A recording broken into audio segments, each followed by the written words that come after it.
Welcome to the Brooch Vault, where every pin has a presence and every sparkle has a story. Today's tray in episode 3 is all about undeniable confidence, sculptural strength, and a statement design. Power brooches. These aren't your grandmother's brooches. Unless, of course, your grandmother was a ranking diplomat or maybe a fashion editor in Milan. No, this collection is for the bold. Those who aren't afraid of speaking volumes without saying a word.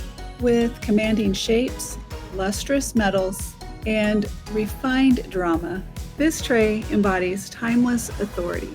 Whether you're dressing up a tailored blazer or taking a little black dress to a whole new level, these pieces bring polish, posture, and an undeniable presence.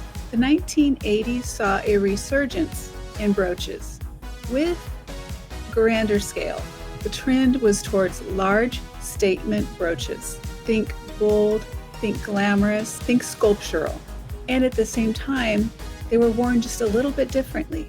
It wasn't unusual to see a brooch worn on the shoulder or on the center or all over. There were no rules except big, bold, structural, and more is better. It's also important to note that the power brooches of the 1980s weren't new. They're actually a throwback, and I mean a big throwback to the 1700s, late 1700s, early 1800s. The term power brooches is generally associated with periods of time where brooches were explicitly used to show social status, wealth, and political affiliation. Another way I would explain it is power brooches are, in poker terms, it's coming in over the top, an aggressive move where you're coming in with power, dominance, and strength. So with that, let's jump in and take a look at these power brooches that actually span over multiple generations, but can be worn at any time if you want to come in over the top. Many of us from, especially my generation, like to think of power brooches as the 80s.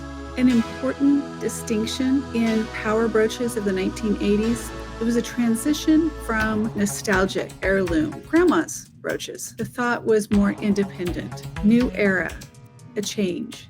They moved to being abstract designs and imaginative forms. And as you can see, gold and gold plated dominated the scene.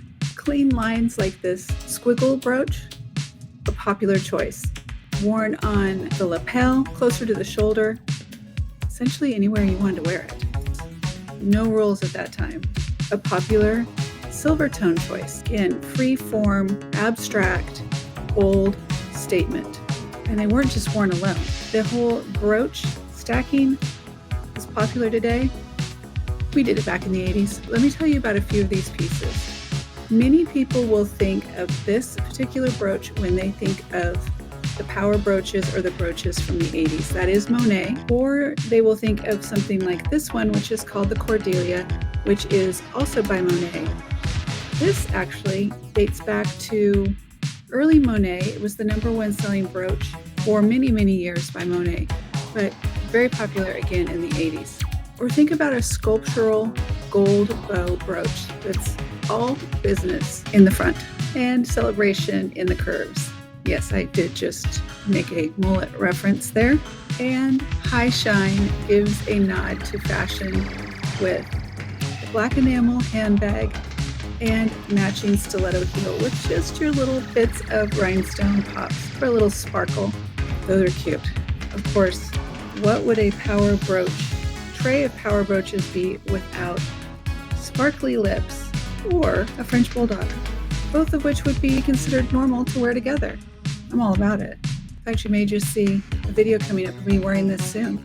The lips are unsigned, and Precious Pup is by Trifari. Here's a brooch that dates back to the 1960s. This is Vintage Brooch in gold tone, and it's an abstract chrysanthemum.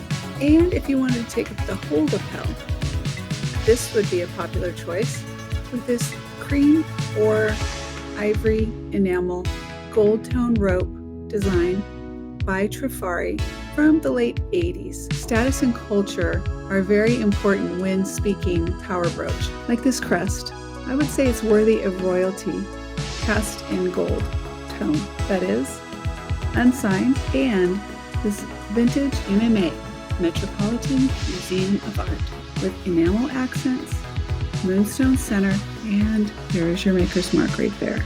The tassel brooch that gives that kinetic energy, adding power and motion. And for a little softer side, you have an acrylic heart held with a bow, and here, your power arrow. That would be pretty on a little black dress. Gold chrome, enamel, and gold tone swirls that call to the era of power suits and hard-earned glamour. These brooches don't whisper. They make a statement. They declare, I'm here. So tell me in the comments which one is your favorite.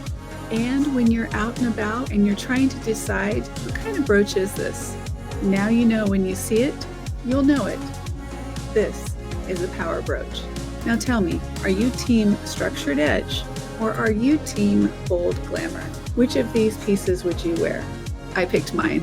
Now please remember to like, comment, and subscribe if you haven't already. And stay tuned because coming up next in the Brooch Vault in episode 4, we're leaning into the softer side with a little sparkle of sentiment with pieces that hold meaning beyond the metal. Your vault of vintage elegance continues.